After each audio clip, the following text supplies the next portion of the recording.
Assalamualaikum warahmatullahi wabarakatuh, Bu Linda. Waalaikumsalam warahmatullahi wabarakatuh.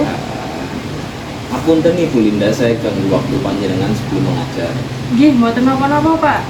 Nah, ini saya dalam rangka melakukan observasi panjenengan Nggih. atau nanti dalam praktik akademiknya akan dilakukan oleh kepala sekolah melakukan supervisi pembelajaran. Nggih. Ada 3 tahapan dalam supervisi itu. Yang pertama itu pra observasi, kemudian yang kedua ada observasi saat panjenengan melakukan pembelajaran di kelas pengajaran, dan yang ketiga itu pasca observasi. Setelah panjenengan melakukan pembelajaran kegiatan mengajar di kelas, akan dilakukan tanya jawab bersama supervisor atau kepala sekolah sendiri. Nggih. Nah, ini tahapan yang pertama, yakni tahapan pra observasi. Setelah ini jenengan mau mengajar, otomatis sudah disiapkan modul ajarnya gitu. Nggih, Pak. Kira-kira apa yang mau disampaikan itu? Untuk hari ini saya akan mengajarkan tentang penyutradaraan, bab penyutradaraan di kelas 11. Saya mengampu pelajaran kelas 11 itu manajemen produksi naskah dan penyutradaraan. Di sini di bab kali ini ada beberapa hal yang ingin saya ajarkan ke anak-anak kelas 11, Pak.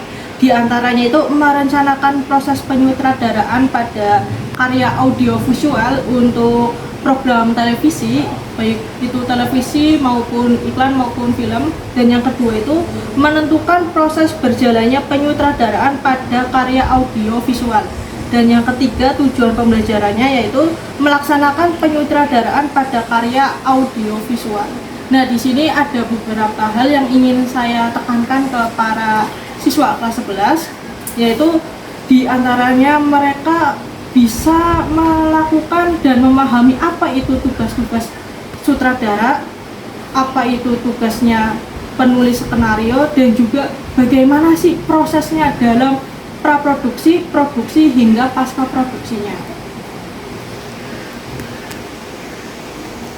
Oke Bu, kalau boleh saya tarik kesimpulan, tujuan pembelajaran pada materi kali ini, jenengan ya ini pemahaman kontekstual mengenai penyutradaraan menggunakan media audio dan visual. Betul nih Bu? Iya. Yang kedua yakni area pengembangan itu. Untuk pembelajaran setelah ini, apa yang ingin jenengan targetkan atau ingin panjenengan capai? Area mana saja yang ingin panjenengan dahulukan? Ada 2 yang ingin saya kembangkan, Pak, di kelas 11 ini, yaitu pengetahuan dan keterampilan para siswa. Jadi mereka itu tidak hanya sekedar bisa praktek atau sekedar paham saja, tapi memadukan keduanya. Bisa secara teori, secara pengetahuan mereka paham, dan secara praktiknya mereka juga paham. Bisa mengerti alurnya, bagaimana prosesnya, hingga tercapai juga, oh seperti ini ternyata dalam proses pembuatan karya atau program audiovisual. Seperti itu.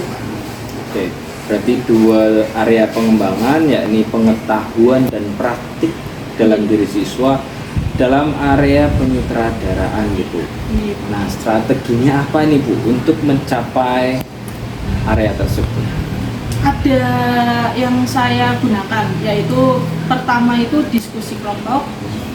Yang kedua, saya minta one on one untuk praktek di depan saya.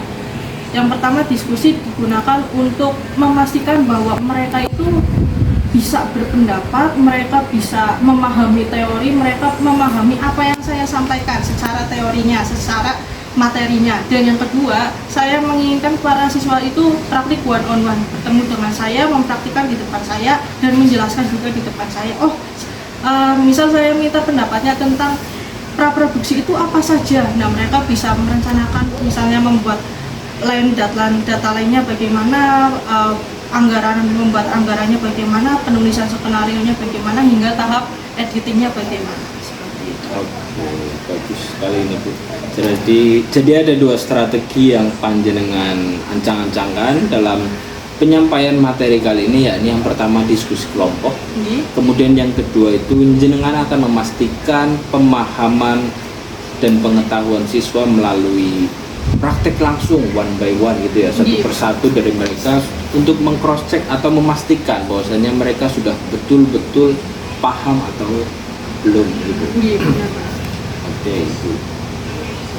Nah, setelah ini Ibu, kita akan langsung menuju kelas dan saya akan mohon izin Nggih, Pak. untuk mengikuti langsung dan mengobservasi bagaimana jenengan melakukan apa yang sudah disampaikan.